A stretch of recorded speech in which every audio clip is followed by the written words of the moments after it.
Blog Talk Radio. Are you ready for more propaganda? Well, you're in the wrong place at the right time. Colombo Chronicles is for critical thinkers. Let's welcome the consumer advocate for justice. Here's the Rose Colombo.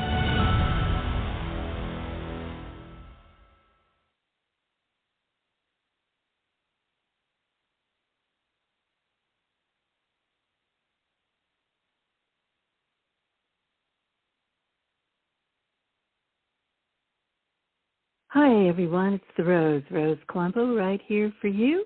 And it's, January 11th, 111. How about that? Happy New Year to everyone. And welcome to Colombo Chronicles Live. And listen to this very important message, because right after that message, we're going to enter into the world of authors and experts. So hang on and don't touch that dial. Obamasaurus, the new book by Rose M. Colombo, is an updated version of a political satire that reflects the political roadmap of today's world. Written with an Orwellian twist. Will humanity survive or suffer depopulation or extinction? Obamasaurus by Rose M. Colombo. Available at Amazon.com. That's right. It's Obamasaurus. And if you are concerned about your humanity and survival and living long, healthy lives, then that is the book for you. It has adventure and humor, and critics say it will make you very concerned about your free will, free choice, and the survival of our future species called humanity, mankind. And it will open your eyes and awaken the world to expand their minds and think about how precious life really is, and how are we going to not just preserve the planet, but preserve the babies, the children, and every other human being on the planet, so that we will continue to be fruitful and leave behind a world that is free and is environmentally safe for our future generations. And on that note, I wanted to mention that I did bring back the Justice Club, so you'll want to hear about that, so listen up. The Justice Club is back on Colombo Chronicles Live Podcast. Join Rose Colombo at noon and find out what tips she will provide in a world of little justice. That's right, and we do touch on justice in this Colombo Chronicles podcast. It used to be AM, FM radio shows, but now we have the World Wide Web, so why not take advantage and let the rest of the world know what is happening, because today we have a very special guest, a returning guest. Her name is Olympia Le Point, and she's hailed as the new Einstein by her fans and named the modern-day hidden figure by People magazine. Olympia Le Point is an award-winning rocket scientist and celebrity author who is helping audience overcome fear with science. Her personal story and trailblazing faith and has been seen by 21 million viewers on TV programs and online through her TED Talk. And Olympia Le Point helped launch 28 space shuttle missions to space. Imagine that. And it is a female who did that under some tremendous conditions that she may share with us today. So let's go ahead and enter into the world of authors and experts and say hello to Olympia Le Point. Hi, Olympia. How are you doing today? Oh, I'm well. Thank you. How are you doing? I'm doing great. It's a good start, I think, for the new year. I think it's going to be positive. At least I'm going to think positive for all of us. And I think sharing positive thoughts out back into the universe is how we should start off the new year. What do you think, Olympia? I think you're right. And I think specifically mark your calendars January 12th, tomorrow. Everything is going to shift specifically for our new year. I have created the Quantum Deciding Planner, which is a planning system to help you guide your best year through 6 effective decisions. And I'm excited because tomorrow on the 12th, I'm all into planetary movement and everything else as a rocket scientist. And tomorrow is like the fresh start, the new moon it's actually a planetary alignment that allows us to actually really start a great new year. So I'm excited to be on your show and to guide people on the 6 effective decisions that you can take in 2023 to have your best year yet. And you can find out more information on AnswersUnleashed.com, 2023 QD Planner. That's fantastic, because I think, that there's been in the past so much doom and gloom in the news, on the media, wherever we go, there's all this doom and gloom in the past. And I think, this could be a new beginning, and to knock out those negative thoughts and help people become more energetic, more expand their minds, and to really get into themselves with meditating and prayer, whatever they do, and seek a higher power and start their day off. Just takes a few minutes to start the day off with a good mindset and concentrate about what they want and on themselves for a change rather than these outside disturbances. What do you think about that? I think that's really a great insight, and I would even add to it to even really bring in a great mindset for the beginning of the day, which is the first decision of the 6 decisions, which is what's your purpose? Every single day that we have alive here on Earth, we're supposed to be carrying out a purpose that day. It could be a long-term purpose, or it can be a very short-term purpose. For example, long-term purpose that I have is building my business, helping people understand science and decision-making so they really walk through in the purposes that they have for their life. That's my life purpose. And a smaller life purpose I would have is, how do I bring joy and happiness into my day as well as a day of the people around me. And sometimes that can be challenging when we're in really stressful situations. So each one of us, when we have the moment in time when we get up during the day, we have the moment where we can define what our purpose is going to be that day. And so I'm a big fan of prayer. I personally am a person who follows Christ as my Lord and Savior. Everyone is different. For me, I get up and I ask God, what do you want me to do today? What's my purpose today? And I just ask that question before I start anything. And I truly believe that when we have that opportunity where we can start the beginning of the day, not with anyone else, not with any email, because I know a lot of people have their phones next to them that has access to email, not being woken up by a child, because, a lot of people are parents or have taken care of their own parents, the other end of the spectrum. But we have the opportunity to check in at the beginning of the day to find out what is our purpose that day. And when we make that conscious decision, it becomes a little bit easier for us to handle the day because we keep that purpose in mind.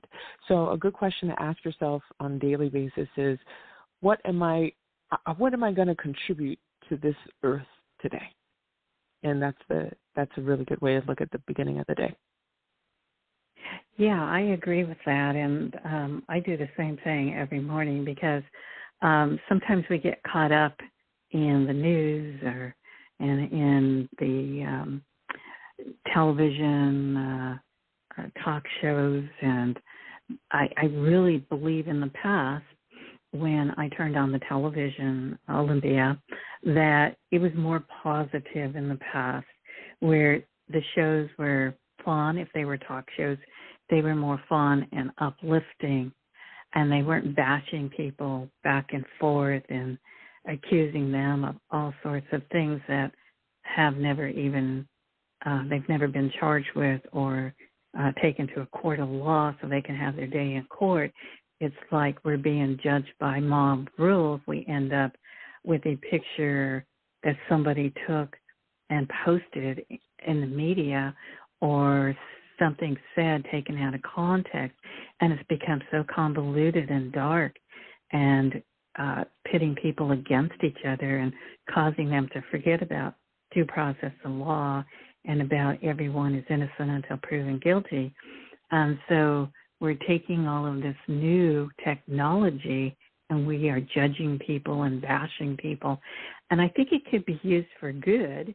And I think that's the important thing to remember in 2023, especially with your suggestions and your information that you share with people on how to use their brain to turn their thought process around and start focusing on more positive things.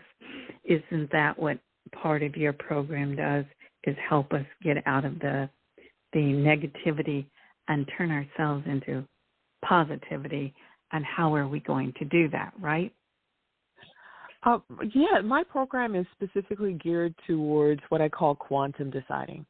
And it is the 6 decisions that we take on a daily, monthly, weekly, year-long, lifelong journey on how to make our decisions count.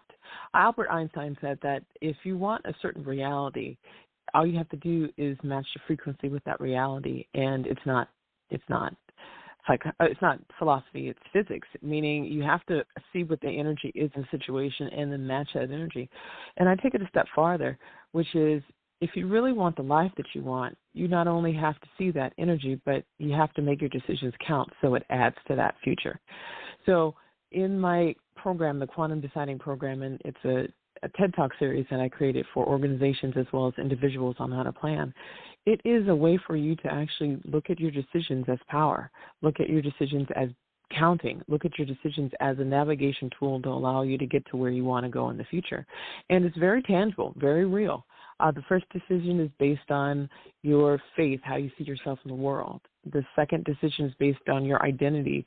Who are you in the world and what makes you different than everybody else? The third decision is based on your intent. Every type of situation that you enter, you change it and influence it, and that's by quantum physics. You change environments simply by your existence. The fourth is, how do you choose to learn? And specifically, how do you choose to learn new information and throw out what's old and what's no longer working for you? It's our job to actually find information that works and then throw out the fake news, throw out the stuff that doesn't work, and go with what works so we can move towards what we want. And the fifth decision is based on how we use our resources. So often we think that we're limited and we don't have much to use, but really we have everything we need at that moment in time. It's just how we use our resources to multiply it is the question. So when we are able to identify our resources and multiply it, we then can move towards the direction of where we want to go in the future. And the last sixth decision is based on our relationships. We have a relationship with ourselves and other people. That's how this entire world works. That's how the universe works. Everything is based on relationships, whether it be space, whether it be through communication, whether it be through mathematics. Everything is built on relationships. So when we can determine the relationship that we have with ourselves and the relationship that we have with other people through all sorts of situations, that's when we cultivate the ability to combine our complete thinking so we can actually make decisions that count. And these decisions that count lead us to finishing school and getting our degree. These decisions that count leads us to starting up our business or starting a family. These decisions that count includes getting out of debt and creating a resource and a legacy for your loved ones. These decisions are unique for every single person, but the only person to bring it into the existence, which is that great future, is you. There's like no one else on the face of the planet that's able to create a great future unless you are the one making the decisions for it. And that is the brilliance about this particular program, the Quantum Deciding Program, is that it matches our past experiences where we find our values, our desires, our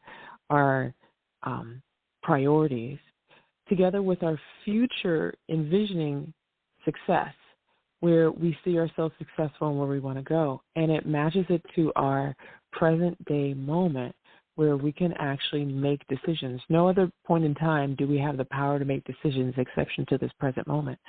So the reason why it's called a quantum deciding process is because it matches and merges all these parts of our being, the past, the way we saw things, the future where we see ourselves, together with the present moment, that allows us to make concrete decisions in this moment that's going to define the trajectory to where we're going to not only go to, but where we're going to go higher, where we're going to go longer, and where we're going to stay.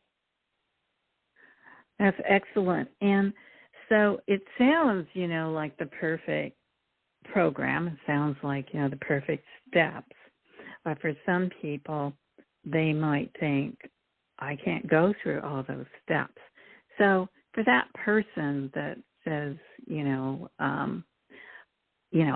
I'm just going to be a, let's say, not just be, but I'm going to be a, let's say, secretary until I retire. But I always dreamed about being an executive. I think I can accomplish that. How would they change their mindset and take one of those steps? Which step would they take first? That's a great question. So let's say that a person is in a secretary role. They see themselves as an executive. They may be already in their 40s, 50s, or maybe 60s even, and they see themselves as executives and they don't know how they're going to get to that point. And that's a valid, applicable type of situation. And so what I would recommend in that case is to understand what your resources are. Your resources, wherever you are, actually gives you the ability to multiply them to get to where you want to go. So if you're in a position where you're a secretary and you're not necessarily in a executive route, you're not even considered that, that's fine, because there's other type of places that exist that would consider you an executive. For example, I was coaching one of my dear friends about where she would go in the future. And so she retired from a well-known aerospace corporation. And she said, well, I would love to start my company, but I'm not like one of these business people in which people would know about. I've retired from an administrative job at the aerospace company, so I don't necessarily know what to do.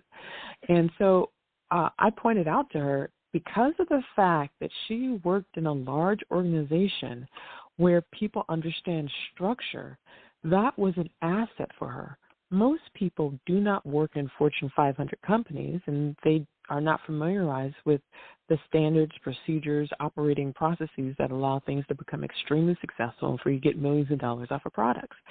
And so if she could identify what she learned in that particular process, and then create training programs so younger people can learn those processes and steps so they don't have to be in a large aerospace corporation, but let's say partnered with somebody who was or is, she could create a training business based on that, where she would be the executive of being the connector, helping people connect, helping these younger people that are looking for the experience connect with the people that do have the experience. And that way she could form a company where she becomes an executive. So she could still retire from her position. And when she retires from her position, or even while she's working for the position, create a sole proprietorship or even a S corporation to create a business where she's connecting people for them to learn these organizational skills. So that way she could become an executive and the executive of her own business. So often we think that the only way to go is the way in front of us, but sometimes there's a way on the side of us that we're ignoring that is waiting right for us to jump into it so we can take off. Yes, and sometimes just a mentor who may even want to invest in that person can come as a surprise to them.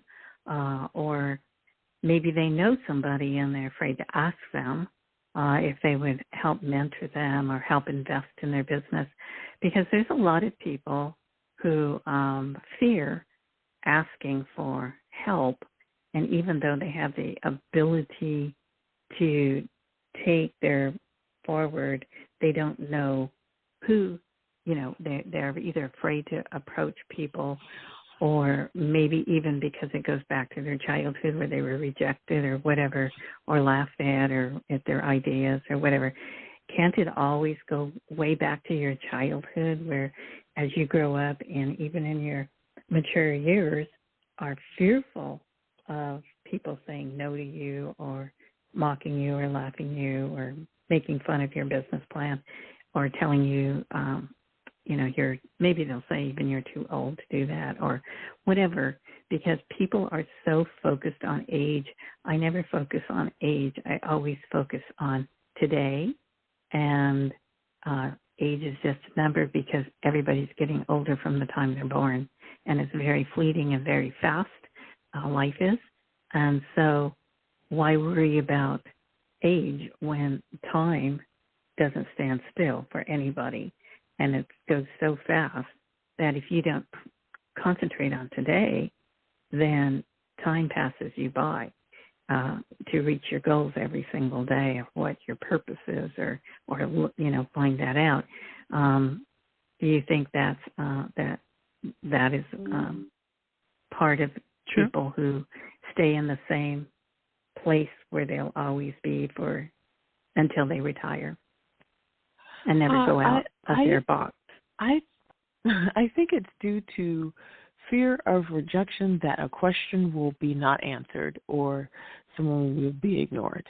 When we were younger and children, it was okay to ask questions where we ask questions. Well, why does this work? And why should you not play with matches? And what happens when you do this? And so when you're a child, you have the ability to ask all these questions, and it's okay. People are under the impression that, they're a child, they can ask all these questions.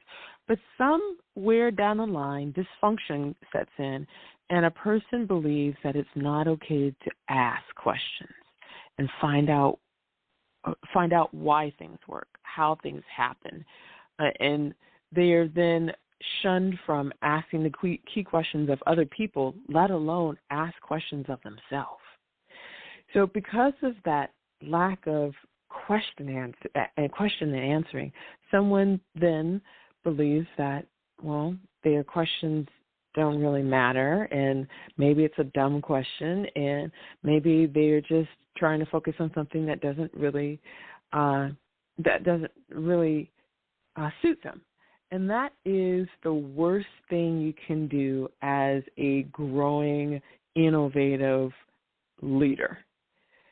The best leaders are the people that ask questions, and they continue to ask questions, because this question-asking ability allows someone to be able to engage not only with the person that they're interacting with, but it allows them to engage with a situation to know how they can change it. So when we are in situations where, and especially in the new year, where we think that this year is going to be the same as last year, we have to stop and ask ourselves the question, what makes me think that I can't be successful this year? What is my limiting belief regarding that? And then this is the same thing about this. You have to actually honestly answer yourself. And even in the relationships that you have with people, if you want to go farther and you know you're in a job that is not moving farther, you're going to ask, what can I do to get to this next point? What is it that I can learn that allow me to be able to do something new with my skill base?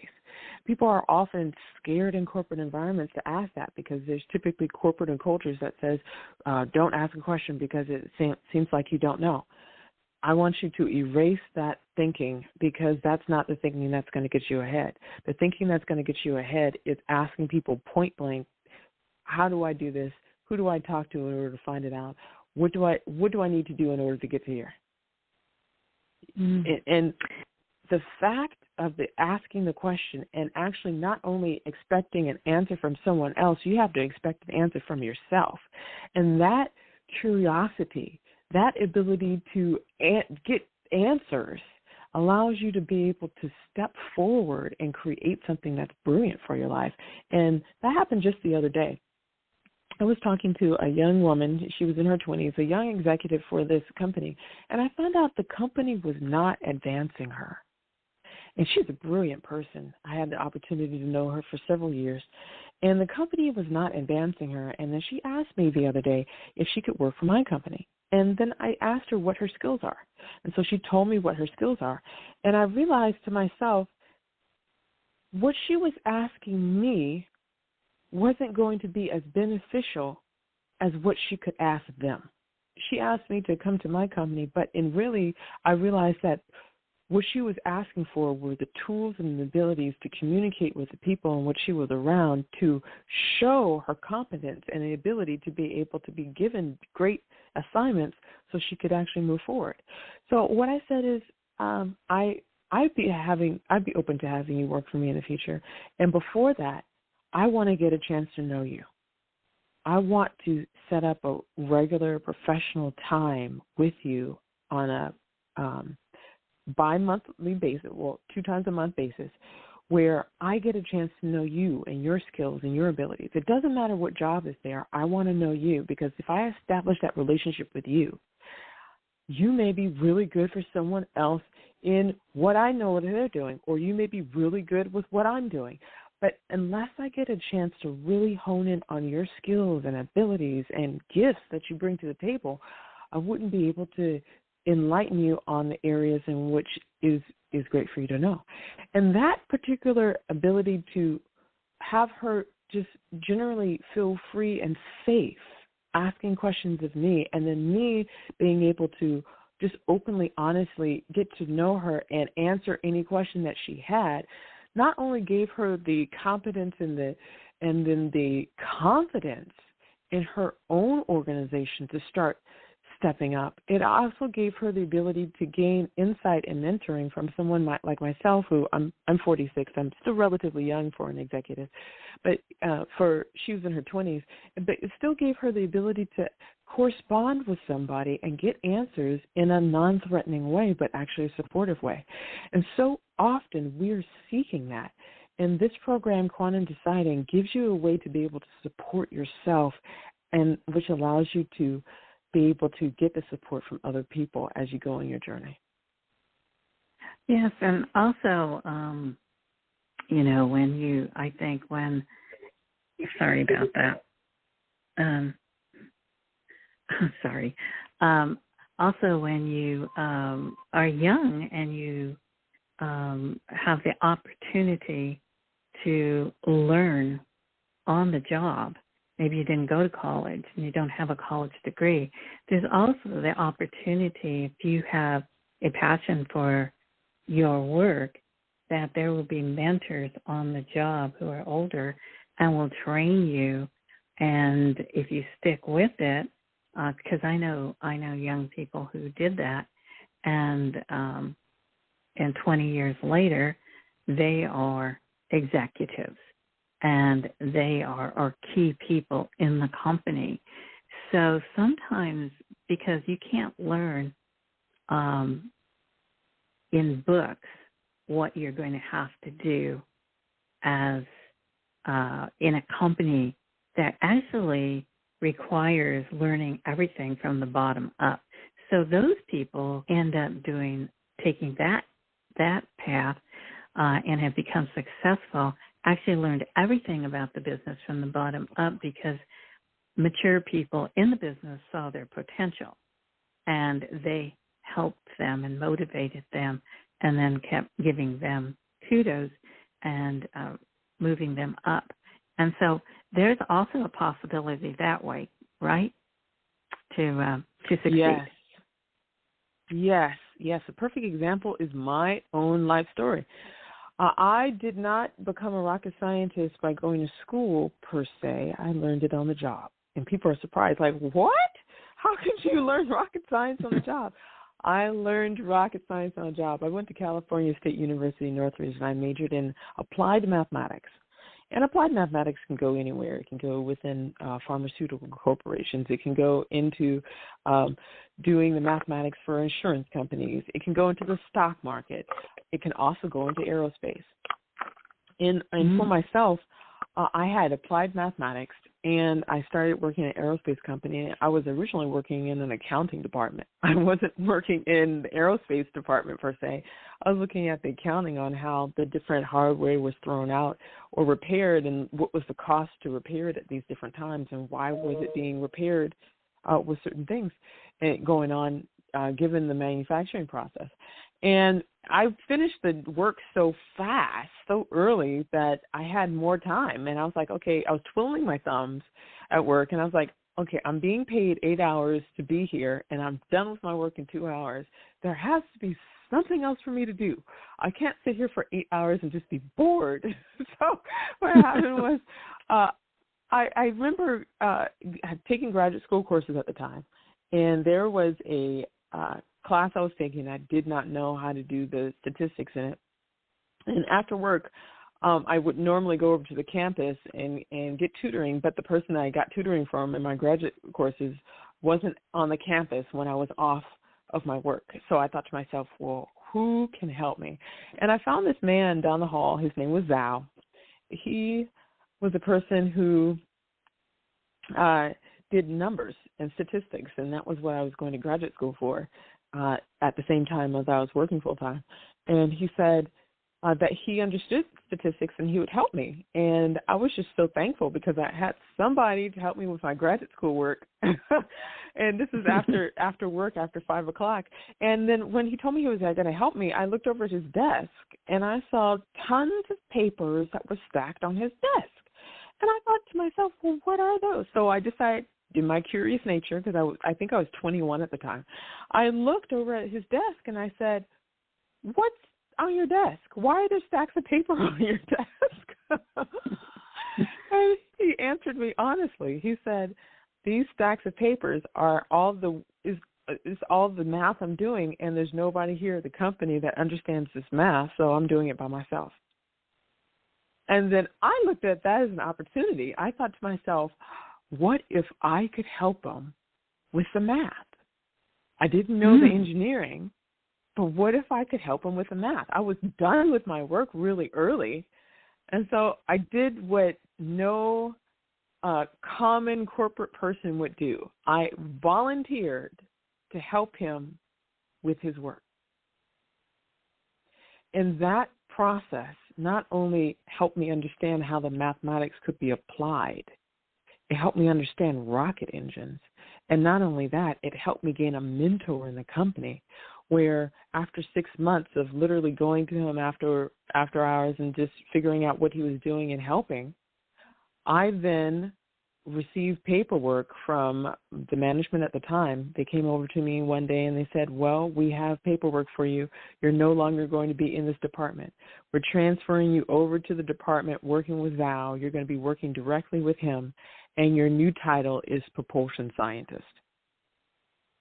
And that's how I became a rocket scientist, is because I had a mentor who was willing to show me what to do. And we together brought through over $55 million in new engine contract awards to the company.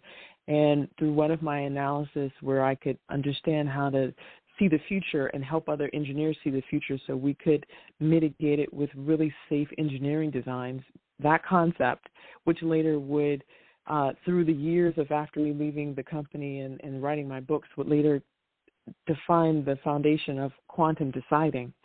That process got the company at the time and our team, and that document that I wrote got the company a $7 million NASA award fee because it taught people how to see in the future so they could prevent explosions and create a successful launch. Wow, that is amazing. Congratulations. And that is a really inspiring story because mine's not as dramatic, but I started a spa business, and I created and developed my own skincare line and went to advanced skincare classes and got certified in aromatherapy, reflexology by the Europeans from Hungary, and it was really interesting, and so I was licensed and certified in all these different techniques that had to do with healing people's bodies and making them feel better. And then I had a injustice, and so I had to change positions, and I was like, okay, what am I going to do, because I'm not going to be able to take care of 4 kids and still run this business because they're all in school and everything else. So I chose to become a sales rep for a international skincare company, and they hired me. And so I got my own little office, and I saw that the other sales reps were like conditioned to being getting their paycheck and being satisfied with what they were doing. And one day I went into an empty office, and there were these files that said inactive, and there must have been thousands. And I said, inactive files. So I start looking through them, and I'm like, maybe they aren't inactive. So every day I grabbed about 50 of them.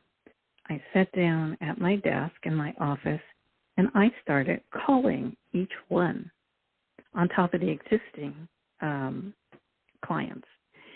And lo and behold, they're like, wow, we haven't heard from your company and blah, blah, blah, blah, blah. We thought you went out of business.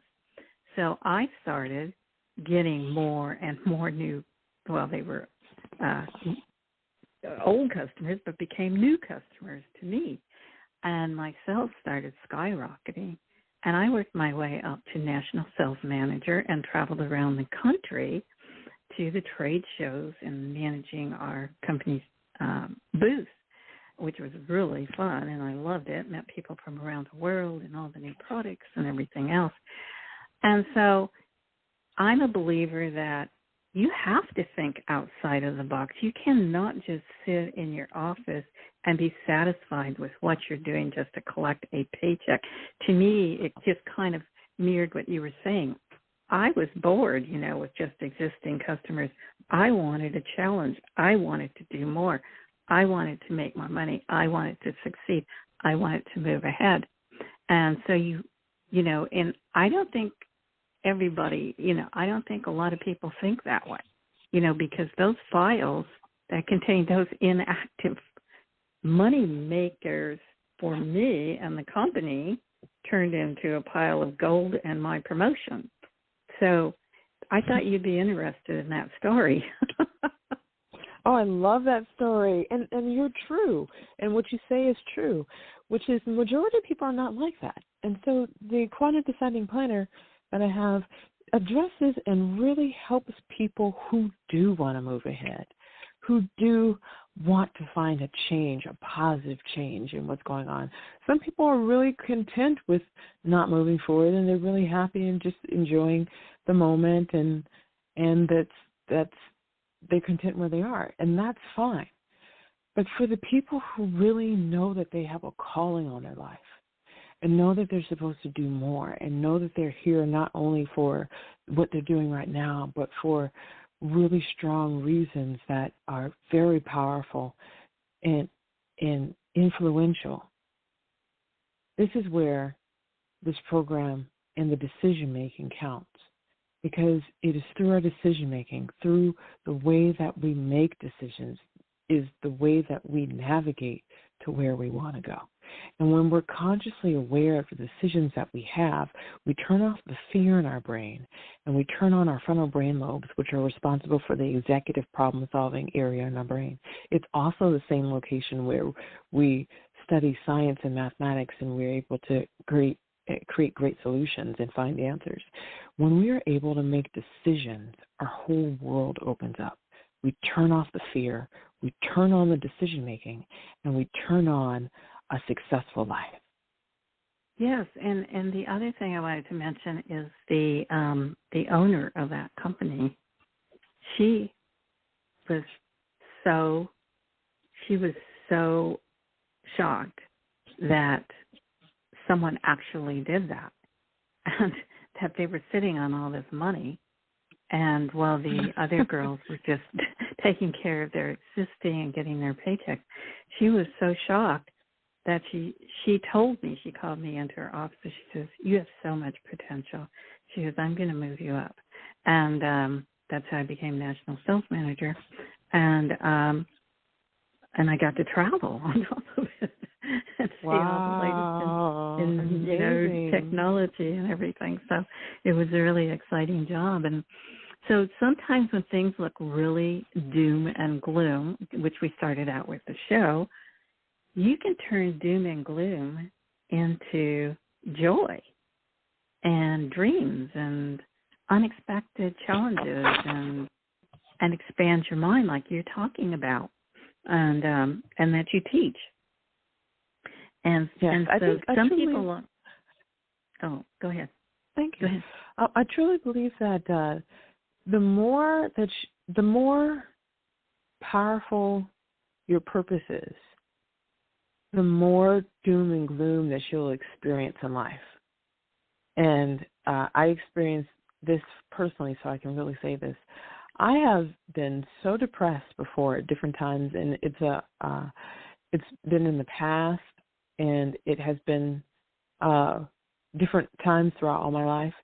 And for myself, I realized that was a sign that I needed to make a new decision to change something, to go in the path that I wanted to go. And each time I would make a decision about to do something different, the confidence would come back. The depression and the sadness would start to leave because I was taking ownership over my experience. And it's sometimes the hardest thing to do, which is to make a new decision. It is the hardest thing to do to leave a relationship. It is the hardest thing to do to commit to finish school. It is the hardest thing to do to take care of a parent. It is the hardest thing to do when you make a decision to do something. But sometimes that decision that you make is the best decision that can be made, that is going to allow you to move forward in such a brilliant way where you have no regrets and you're able to look at situations and know you did everything, and now you have an ability to be able to live in not only a mental state where you feel like you have integrity and you feel like you have influence, and you feel like you have resources, and you feel like you have the ability to learn anything, and you feel like you can cultivate relationships. That decision-making process lifts this depression, and it gives you a new way to see about your life. And making the decision is the hardest part, but making it and then committing to it changes your life.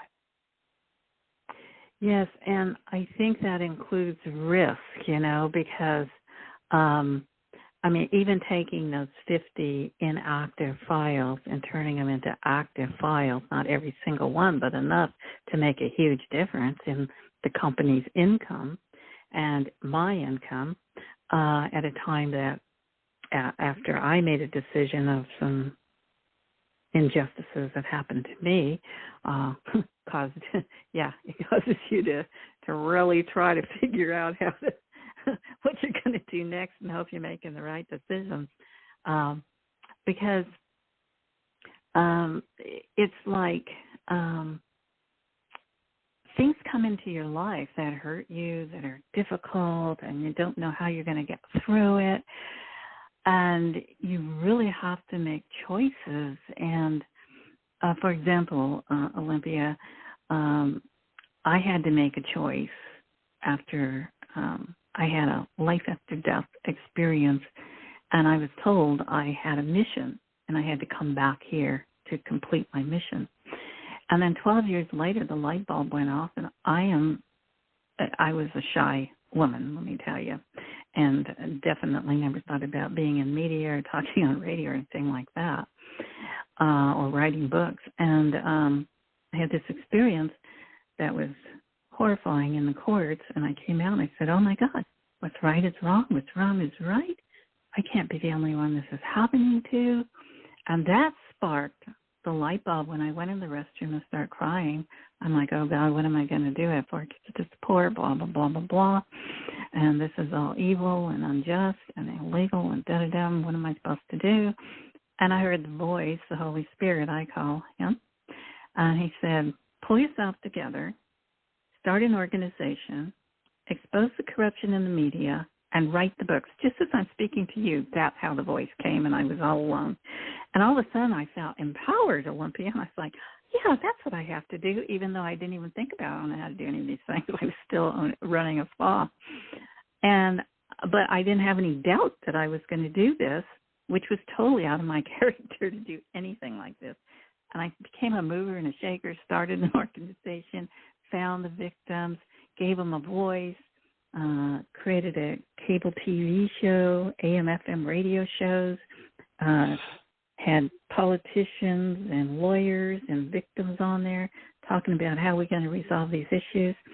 So, and a lot of awards came after that, not financial awards, but awards from prestigious nonprofit organizations and media, which was, and a lot of people I would have never met in my life, just like you right now, I would have never met you if these bad things hadn't happened to me, and I wouldn't have done something and been proactive and thought outside the box and not question, can I do this? I just did it. And I didn't question it. And people started coming and helping me. And it was just, God was opening doors and windows, you know. And I call them miracles because it was, you know, looking back, it was just like, if I had planned that, it would have never happened. Let me just put it that way. Mm-hmm. So I think, you know, when you talk, that's why I'm so interested in when you talk about the brain and the mind and the choices and the decisions we make. That decision wasn't even, I never even thought about doing anything like that. It just happened, and I didn't question it. I just felt empowered with the Holy Spirit and went for it. And I went back to my salon, and I started typing my first newsletter and finding those people out there who were victims of legal abuse and injustices. And then in 2010, wrote my first award-winning book, Fight Back Legal Abuse. And I'm actually writing the second version right now for 2023, Fight Back Legal Abuse 2. So you just never know. You know, things happen in life, and you have to sometimes just go for it, right? Yeah. We have to sometimes listen to that still small voice and follow it. Yeah, and take the risk. And, you know, my passion was the injustices. It's still my passion. I've never liked injustices against anybody.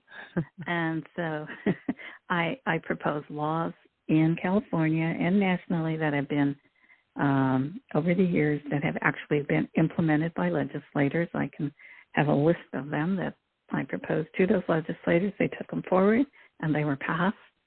And so we can do a lot with that we don't ever think, that we would never think we could do. Does that make sense?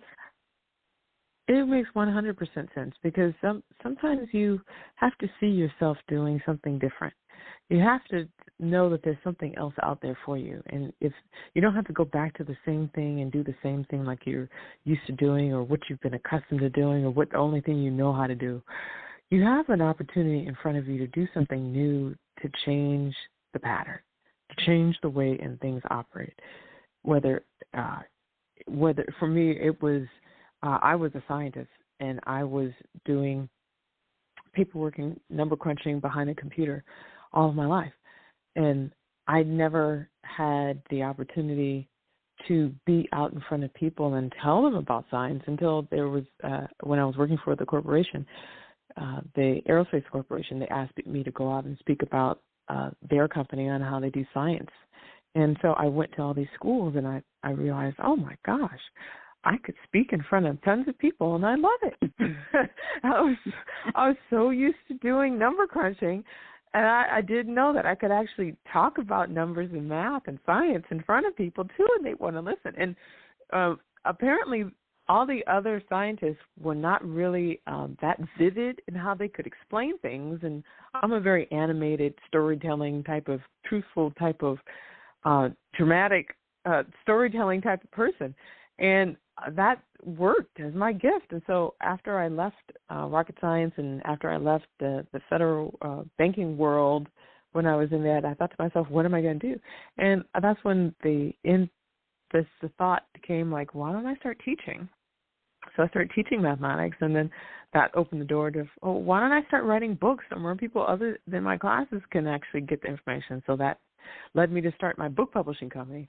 And then from that, it was like, once I started the book publishing company, then I started the public speaking after doing the TED Talk. And all of this wouldn't have happened had I stayed in the 9-to-5 job in aerospace.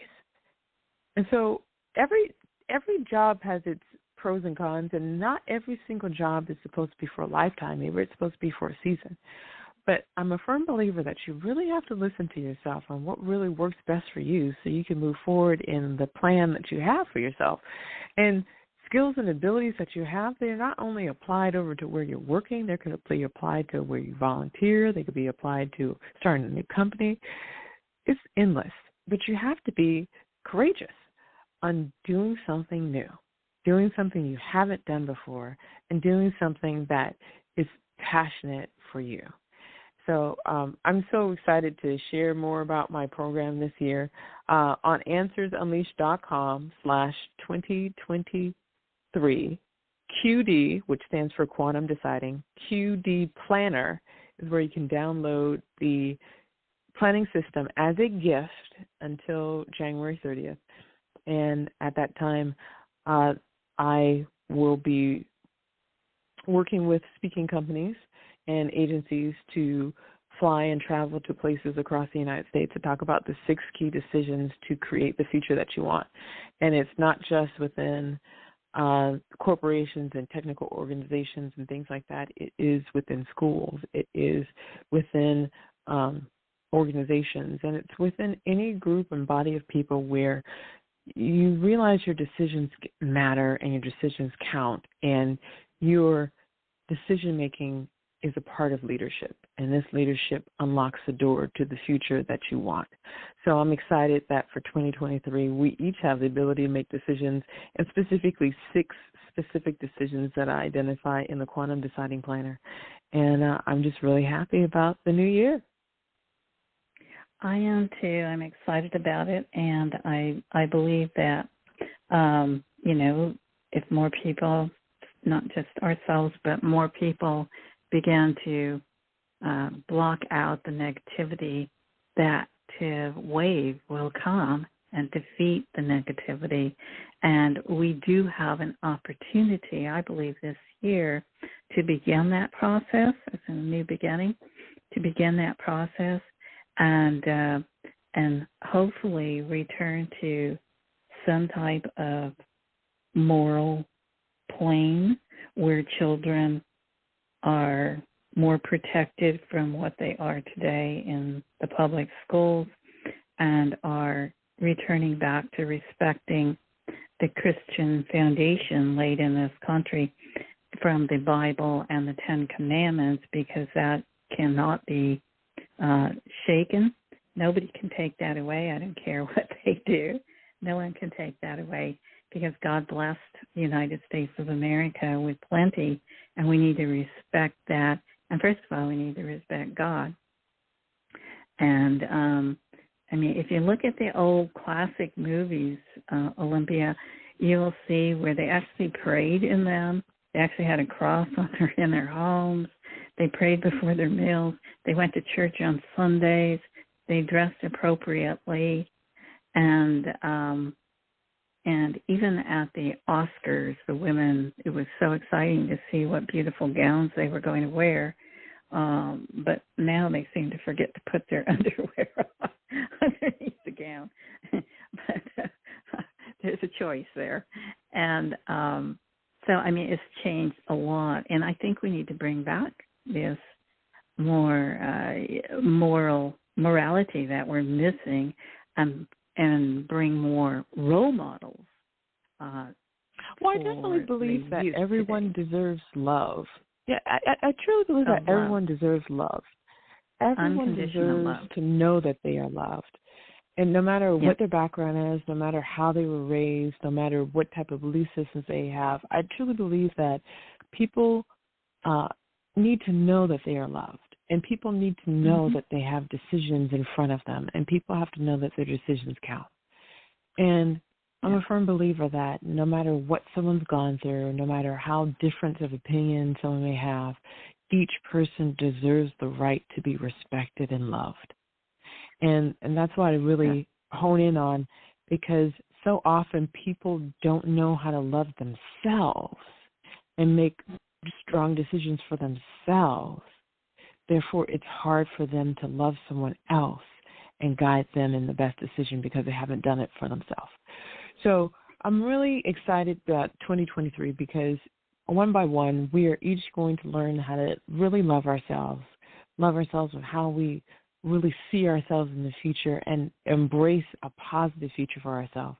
And then that is going to translate itself to making strong decisions. And I truly believe that for what Gandhi said, that you must be the change that you wish to see in the world. And I truly believe what Martin Luther King Jr. said, which is love is what drives out hate.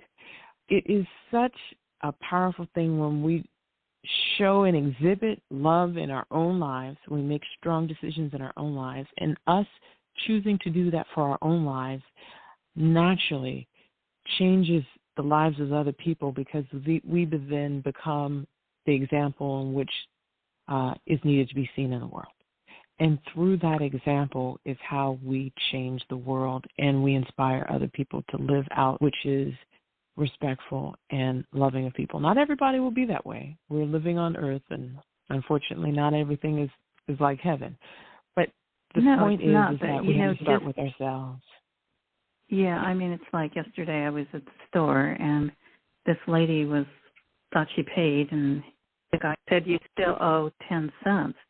Well, she didn't have 10 cents, and she said, I'm going to have to give you my credit card. I guess I don't have 10 cents. And so I went in my purse, and I gave her the 10 cents, and she was like, thank you so much. And, and the little clerks were like, that was so nice of you. I said, well, remember, random acts of kindness will come back to you. Maybe not the same day, but in the future, it will come back to you. So pay attention to what's happening around you. And I think random act of kindness is a random act of love. And on that note, we have to say goodbye. But I really, really appreciate all the information and the love you sent. And real quickly, how do they find you online? Yes, you can go to my main website, OlympiaLePoint.com, and you're able to go to the website AnswersUnleashed.com. Perfect. Thank you so much, Olympia. God bless you and continue the good work and spreading love throughout the world. Thank you. I look forward to talking with you. All righty. Bye-bye. Happy New Year.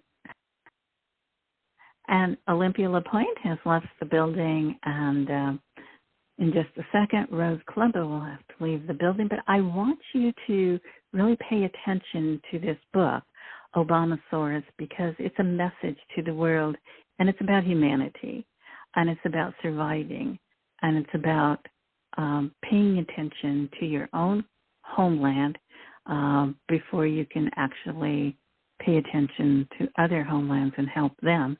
So we need to pay attention to our own survival and our own homeland. It is a political satire with humor and adventure. Obamasaurus, the new book by Rose M. Colombo, is an updated version of a political satire that reflects the political roadmap of today's world, written with an Orwellian twist. Will humanity survive or suffer depopulation or extinction? Obamasaurus by Rose M. Colombo, available at Amazon.com. Well, my friends, time flies, and now is the time to say goodbye. Thanks so much for being part of the Colombo Chronicles family. You are appreciated. Please do it now. Bookmark, push that like, share, and follow button. Oh, and don't forget to comment below and stay in touch. Make your family part of the Colombo family. Until next Wednesday at noon, remember, God loves you, and so does the rose.